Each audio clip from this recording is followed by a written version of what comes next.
All right, it's great to be here. I stand resolved that abortion hurts the economy, and we're going to define two things real fast. First is going to be abortion, which I define as the deliberate termination of a human pregnancy, and then the economy. It's not specific to any given economy.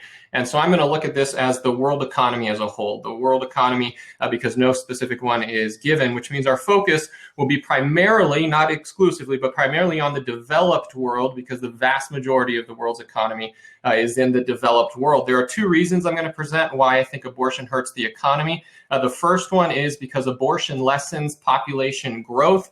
If you look at this argument, it's going to have two premises. The first one is growing populations are good for the economy. Premise two, abortion decreases the growing population. And conclusion, abortion then is bad for the economy. And so under premise one, growing populations are good for economies. In 1971, Simon Kutzner, who won the Nobel Prize in economics, he said, more population means more creators and producers, both of goods along established production patterns and of new knowledge and inventions. Adam Smith, in his classic work, The Wealth of Nations, he says, the most decisive mark of a prosperity of any country is the increase of the amount of its inhabitants. One of the great problems that we have in America and around the world, in Australia, is that the amount of people who are being born is less than the upkeep for the current population, which means the amount of older people are going up in ratio to younger people. Here in America, it's caused a lot of problems and is causing problems with things like Social Security, other welfare programs.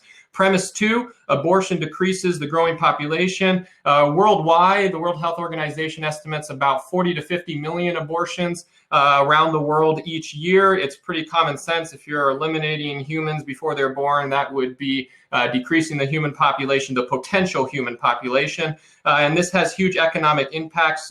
Dennis M. Howard, who's a researcher, he said just in America, the 50.5 million surgical abortions since 1970 with Roe v. Wade have cost the U.S. an estimated $35 trillion. Many countries are having these problems because the fertility rate, which needs to be above 2.1%, 2.1 or higher in order to maintain a population, is not the case. And so economies are now struggling and are beginning to struggle because of the decreasing population. The second reason abortion hurts the economy is because abortion undermines technological innovation. Abortion denies us the talents and the abilities of about 40 plus million people every year. And economist Julian Simon states, in the long run, the most important economic effect of population size and growth is the contribution of additional people to our stock of useful knowledge. The more people we have, the more innovation takes place, the more knowledge we have as a human population as a whole. And so while it is hard to, many people look at this as a moral issue, I do hope we stay strictly as an economic issue. And I'll pass. Alrighty, hello everyone. I'm just going to open up with a few remarks. I think the first thing to note about this debate is it's going to be useful to recognize that, as my opponents just stated, this is the time to break traditional battle lines across abortion because we're not talking about morality at all. You could, for example, be pro-life, but agree that abortion hurts the economy. But you could think that, that doesn't matter because it is such a moral harm that it doesn't matter how much it hurts the economy. I protect preserving life. Likewise, you could be pro-choice and agree with my opponent that abortion helps the economy, but you could just say that it hurts the economy, but you could just say that that is a necessary cost to preserving women's liberty. I'm firstly going to look at the win conditions for my opponent and myself here. So he wins if he proves that it's bad for the economy. I win if I prove that it's good for the economy, or the way the resolution is worded. If you think that it's a net neutral, I suppose I win as well because the resolution is worded such that it places a positive burden on my opponent. The only parameter I put around the definitions is I think it would be best if we stick to the West, just because there's a lot of other weird niche issues like infanticide in the developed world. I don't think they help your case, and I don't think they're well studied around abortion, and I don't think either of us really know that much about it. So it might just be worth sticking to Western economies. Having said that, I'm firstly also going to make a note of this. Having done a lot of research for this topic, I'm actually shocked as to how much basically propaganda there is out there about this.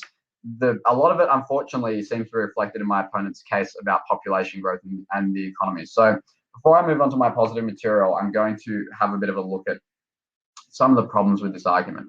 Basic argument is this: if you have more population, your economy grows faster. I have several responses. The first is that babies delayed is not babies denied. Many women who have abortions do not have them because they do not want families. They have them because they do not want families when they are teenagers, or when they are under financial stress, or with a partner who they barely know. that means that these women go on to have more children. That doesn't, and you can look at, for example, family sizes where women don't just, want to have 2 children with a partner they love or whatever. They tend to just have a family size in mind, which is why most families average out around the same sort of sizes, like 1, 2, 3, and don't get any higher. So you could suggest, for example, that a large amount of the babies who were aborted are replaced with new people later on down the track with families which are actually planned. The second response I have is that if my opponent's logic is true that population growth necessarily helps the economy, then I assume he would be in favor of policies such as open borders. Because if you think about it, the vast amount of people who flock into the West would increase the economy of the West. I'm interested to hear his response on that. The next thing I'd say is that more workers does not necessarily equal more jobs. All of the reports I've read which support this hypothesis presume that every single person born will insert themselves into a median wage job. That is nonsense. And I will go on to elucidate that in more detail in the future. For now, pass the mic. All right, and when you look at your first point here that babies delayed don't mean babies don't come about later on, the majority of abortions are from women, 70+%, who already have kids. So it's not that they're just trying to delay their families entirely. They have kids and they decide they don't want any more kids. And so that's often the response, or that's often the case when looking at abortion. So you can't say that they don't have any kids, they want them later, and later they have those kids. Many of them have kids and deny the rest of the kids that they were going to have. Open borders, I would agree generally that open borders would increase as a general rule, but it depends at the same time who you're opening the borders to. Because when you look at a baby being born into a society that it will usually conform to, that can be a little bit different than bringing someone into a society who has a completely different perspective on the world in terms of outside of what we may see as kind of a Western philosophy. And so while I do agree there are benefits to opening borders, I do think it's a little bit different letting immigrants in and having babies inside the country who are going to grow to learn and value the things that that country values. You said that there's not necessarily going to be more workers, or not everybody who is born is going to have a job. And that's true. I mean, there's never going to be a time when everybody has a job. But when you have more people, as my original quote from Simon Smith said, but when you have more people as producers, when you have more people demanding material, then you need more people to supply that material. It's simple economics. If you have a high demand, you need to have a high supply, and you need more people to have that high supply. And so those would be my only comments on your 3 points there. So I'll pass the mic. Question, this Simon Smith fellow, is this a study which you can cite for me which has other citations, or is it kind of postulating? Here, and I'll have to pull the link up here for you, but it's a quote from him, and what I have here is it's part of his quote on the economic theory of tested knowledge, which is a theory that he put out. I can try to find you the actual original for you if you want me to, but that might take a little while. Yeah, but the question is quite simple. Is it actually like a study, with like t-tests and effect size and citations, or is it just him writing his opinions? It's based on history, basically, that the more people you have, the more of an economy you have. The more people you have, the more demand you have. It's based on history. It's not like they did a specific study where they had a group of 10 and they added 2 and said, woo, supply and demand went up in that group. Okay, right. So it's his opinion. I have a countervailing opinion, and basically it is the following: that one, when you say they have kids already, that is wrong. They actually have kids singular. Often is the case, and the reason which, and this goes on to more reasons why the population theory is wrong. Many of the reasons which women don't have abortions because they are not financially ready to take care of more children. That doesn't mean that they will never be financially ready to take care of more children, but that means that they aren't now. Which means that often what you do, and this is, I guess you can call it my first positive argument, is that you take women who are not in financially secure areas, right, who often need more time on their hands in order to do things like seek jobs, and you force them into a scenario where they are now dependent on the state. Because previously, when they had 0 children or only 1 child to manage, that was a time where they could use more of their time, where we otherwise would have been taken up by childcare, to do things like seek employment, to do things like get more training, to become contributors and taxpayers into the economy, as opposed to people who are just dependent on the state and on welfare. That is actually what hurts economies, when you have more people who are needing the state's assistance, as opposed to, as you said, becoming consumers and job providers themselves. The second thing to note is that all of the children born into those scenarios will also likely suffer the same thing. I'm sure we would agree that children who come from financially stressed backgrounds and children who come from broken homes often have a harder time making it than those who don't. They are disproportionately represented in, for example, welfare recipients. They're disproportionately represented in terms of crime. And that means that while you might be correct that populations grow economies in general, that presumes that all population growth is equal, but abortion selects for the groups of people who are in the worst starting position because the reasons women get abortion selects for the types of people who are less likely to go on to become good economic actors. Okay, I'm going to move on to some other positive material.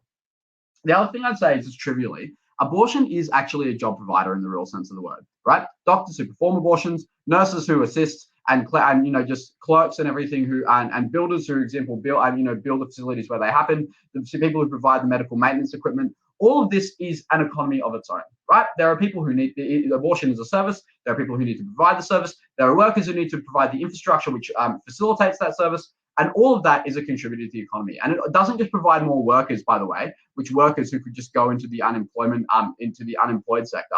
These are jobs which need to be filled. So in that sense, that is a stronger case for helping the economy, because when you have a demand for jobs, as long as there's an unemployment rate, which there always is, those jobs will be filled. Whereas your theory of just adding more workers to the economy doesn't actually show that there will be more contributions to the economy. It just shows that you could, for example, increase the unemployment rate or increase more people's numbers on welfare. All right, starting with the idea of them being on welfare, you said that many of these women have more than one kid, and I'd be curious what study you have to support, or only have more than one kid.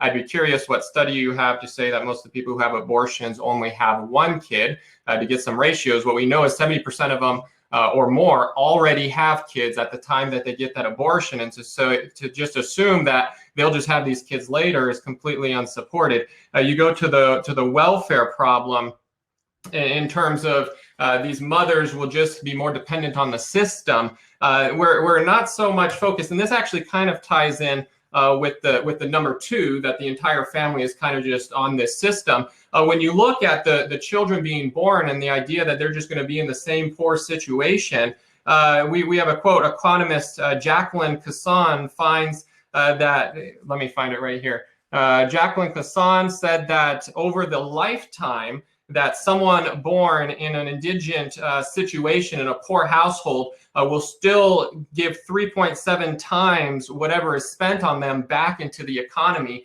even with a welfare state. Overall, they still have to consume so much from the economy, and there's still a positive side to their impact on the economy, that it's not going to be this net effect of just a lot more people in poverty. We have a positive effect from people even in poor situations, and you can't say that everybody in this situation is going to grow up to remain in that situation. Many people overcome that and do just fine, even if their parents were in a poverty situation. Abortion is a job provider.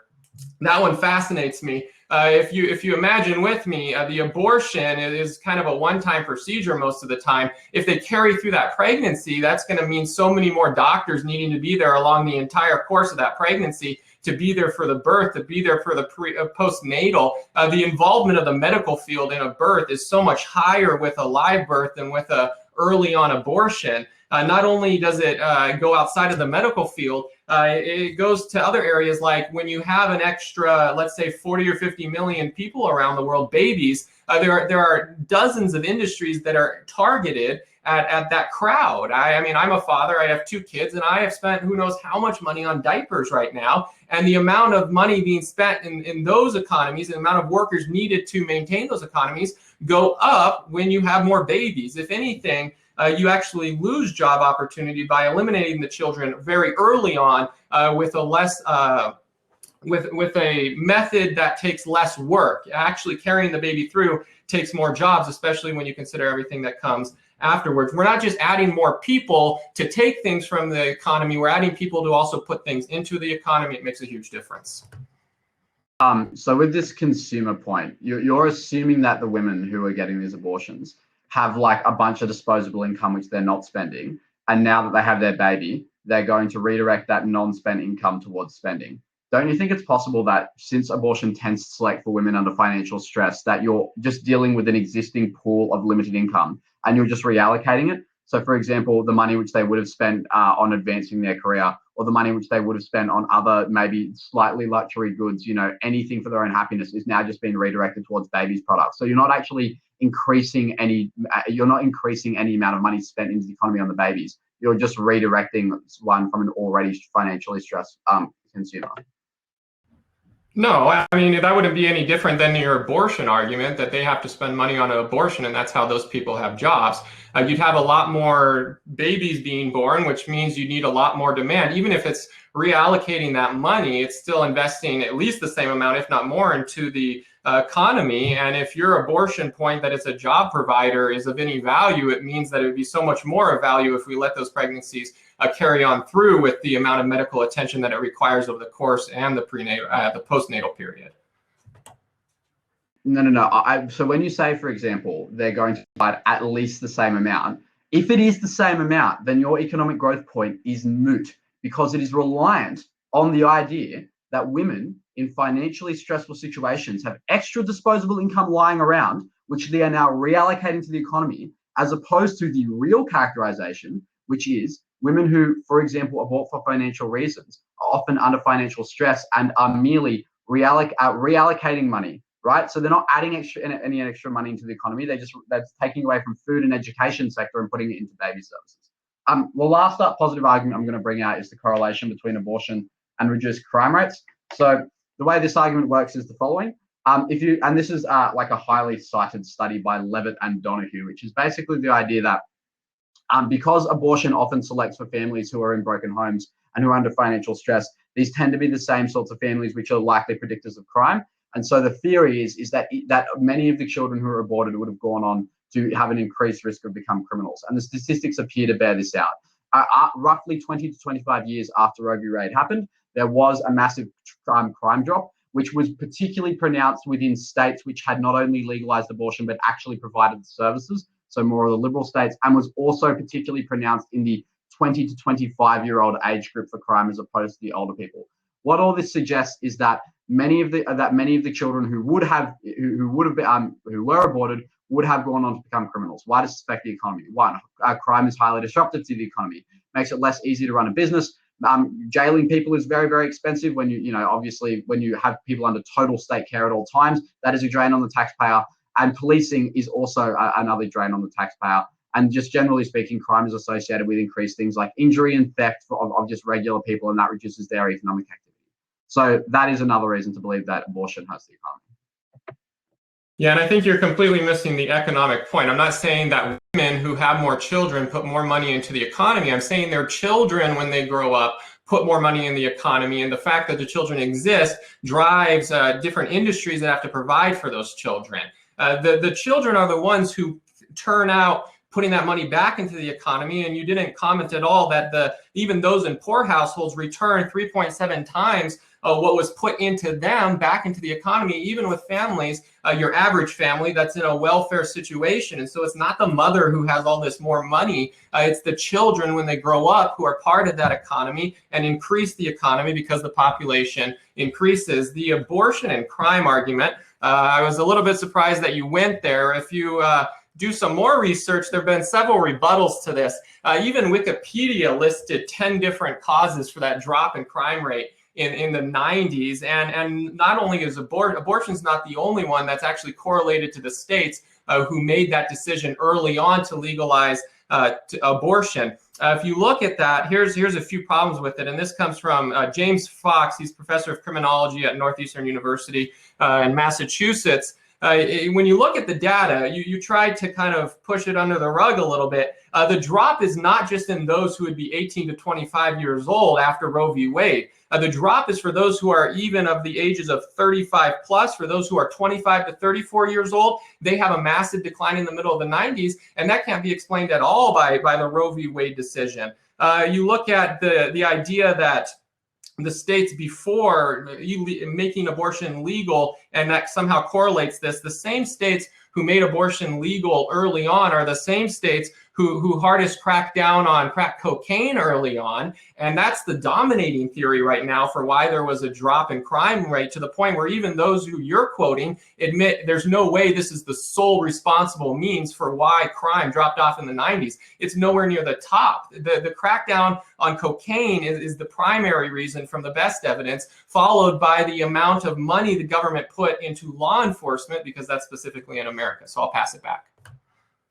Yeah, okay. Do you know much about personality theory? Like, for example, there's many theories of personality in psychology. They're fairly robust, but many of them have had rebuttals. Do you think the rebuttals make the initial theory moot? You're going to have to word that a little bit different. What are you going for? When a study is rebutted, does that make the original study moot? How do you decide what is better, the study or the rebuttal? Probably based on the data would be what I'm going to go for. And when you look at the data, the same correlation that they're pulling for abortion is pulled for crack cocaine. And when you look at the other instances of the higher age ranges dropping off at the same rate, it doesn't seem to point to Roe v. Wade having much of an impact. So there's where you're wrong. So the way you adjudicate usually is by things like citations. So for example, many studies have competing academic credibility, and the way you do that is to outsource it to the free market of other academics. The rebuttals which you're citing are very poorly cited. All of them have been responded to by the original authors of the crime text, and the crime study has way more citations than all of the rebuttals. So it is the more reliable academic source if you want to go there. And basically, obviously, the reason is this, is that obviously there is a univariate equation where multiple factors lead to the decrease in crime. All I need to show is that abortion is a significant one, and that's what the study shows. It is a significant one of many factors which led to the reduction in crime. You haven't disputed that crime disrupts the economy, so you have not disproven my original point that abortion helps the economy because it reduces the burden on the state in terms of crime. Next thing I'm going to do is talk about your economic point in terms of population. Right. You said that, no, it's not the parents who put money in the economy, it's the children. Well, that is not what you said earlier when you were talking about spending money on diapers and things, right? So you've conceded half of your economic benefits straight away, because all of the stuff to do with, you're talking about pregnancy and prenatal care and buying shit for your kids, all of that is irrelevant now because you've admitted that it is the children's economic contribution, not the parents, which is relevant, which means that you then need to prove that these children are likely to be productive economic actors. It's, again, something you have not proven, but for citing this 3.6% statistic, which you're going to have to tell me where this is from, which somehow says that people who are unemployed, do not pay taxes, and only draw from social security programs somehow help the economy. I know that you say there's a statistic which says that, but I would really love to hear the narrative or the logic which explains how that is so. And the reason which I think you can say that my characterization is more likely to be correct is because when you look at the reasons which people get abortions, they select for people who have a higher propensity to be in these economically struggling situations. Women don't have abortions for fun. They have abortions because that child is going to come from a broken home where they do not want to have a child with that partner. They get them because they are not financially ready, which means that these children will grow up in a financially stressed situation. The reasons women get abortions selects for the type of people who are not helpers to the economy, and that is why thus far I think I'm ahead on that point. I'll pass it back to you. Yeah, I mean, just going down the list, I don't know how you're misunderstanding my point. I was responding to you about abortion being a job creator, and when I was talking about the parents specifically, and how there's a lot of other places that the people are also needed along that pregnancy, like the prenatal and postnatal care, in even a greater way than the abortion doctor. My argument was never that it's the parents who are putting the extra money in the economy.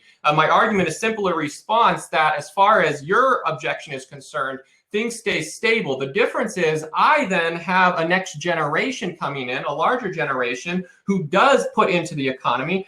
You've in no way showed that the statistics of how many you think, which I disagree with, but how many you think will end up being criminals and in prison in any way impact the overall picture of the next generation. You said that yours is more reliable. It's easy to say things. I have several professors of economics. I have people too commenting on these. You can't just make sweeping statements of mine are more reliable and more cited. Prove it. How do you know that yours are more reliable and more cited? I've done a lot more research on my side, so I think mine are more reliable and cited. You think yours are because you did more research on that side. You look at once again, the main economic point, because this is going to be my final turn, I believe, my main economic point is that people help the economy as a general rule. And your response, your only true response, seems to be that those children are going to grow up to be on welfare and are going to grow up to be possible criminals.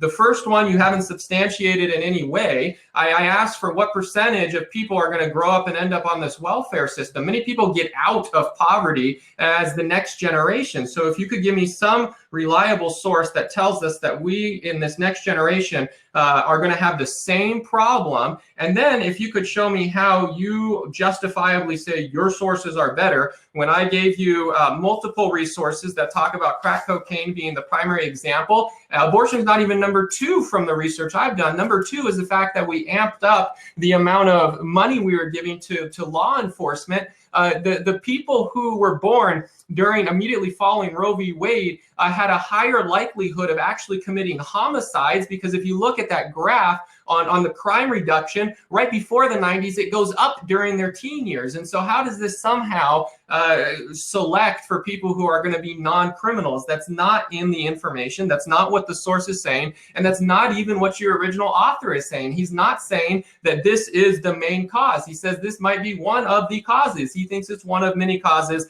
He doesn't even try to say that it's the most important cause. So you need to show that that's actually a significant factor. My study has over 800 citations. How many does yours have?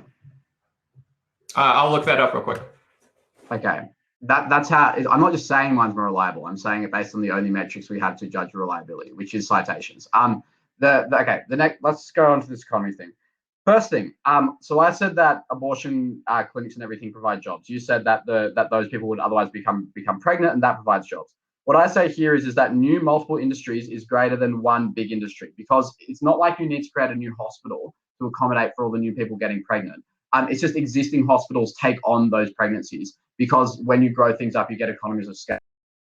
The economy tends to be driven by small multiple businesses. So for example, you need to build an abortion clinic, which is distinct, for example, than a pregnancy ward. So all of those building jobs are additional to the economy. You need, for example, people who are specialized in different skills, which means you can't just get sourced from the pool of regular doctors. You need to train new doctors. So you're providing new people with new skills, which is why it's not true that just like if you have X amount of women, they provide exactly the same economic benefit no matter where they shop. If they shop in new, smaller industries, like, for example, abortion helps the economy more. Second thing, look, you keep on saying you don't know the percentage, you don't know the percentage, you don't know the percentage of these children who will grow up to become economic drains or economic gains, but neither do you. And it is your burden, just as it is mine, to show that the net positive of those people will become economic contributors to the economy. What I've said is that when you look at the factors of their life, right, which are controlled for by the reasons women get for the abortion, they all point south, right? They point to people who will be struggling in the economy. And there are absolutely studies, and I will link them below, about talking how it's like 75% of women who are denied abortions go on to go under the poverty line within 7 years. These stats exist, and it's pretty easy to understand why. People don't get abortions for fun. They get them because they're in areas of financial stress, or because they're with partners who they don't want to be with. If you force them into that situation further, you worsen that thing, and you reduce the ability for them to grow their own careers. You turn them from people who are potentially going on to become bigger contributors into the economy into mere subsistence spenders. That is bad. The last thing on the crime, look, your best argument is to say this is one of many factors. Well, I said that as well, but as long as it is a factor, it still helps the economy. So it's not enough for you to just say it's one of many factors, because that just concedes that it is a factor, and thus a reason why abortion helps the economy. I'll pass it back. All right, I didn't say it was one of many factors. I said your author said it was one of many factors. I don't think it's actually a factor because of the increased crime rate during their teen years. I don't have time to say much else, but that's what I wanted to get in. Okay, so in summary, first argument, crime. He didn't deny that crime hurts the economy. He merely said that my study has been rebutted. Many credible things have been rebutted. Climate change has been rebutted. Personality theory has been rebutted. The way you adjudicate which study is more credible is by things like citations, to see that in the marketplace of academics, who agrees with who. Mine has over 800 citations. His had barely any. He didn't even provide them. I know why. Second thing on the economy. His only argument is population growth, right? Which is to say that these people become contributors in the economy. He concedes that the actual spending on the baby will not help because that is just reallocating money from financially stressed individuals. He just says these children go on to become positive economic actors. But the demographic circumstances surrounding them suggest that they go on to become negative economic actors, to which he has no response. The last thing about the birth rate, look, I'm out of time. That's the debate.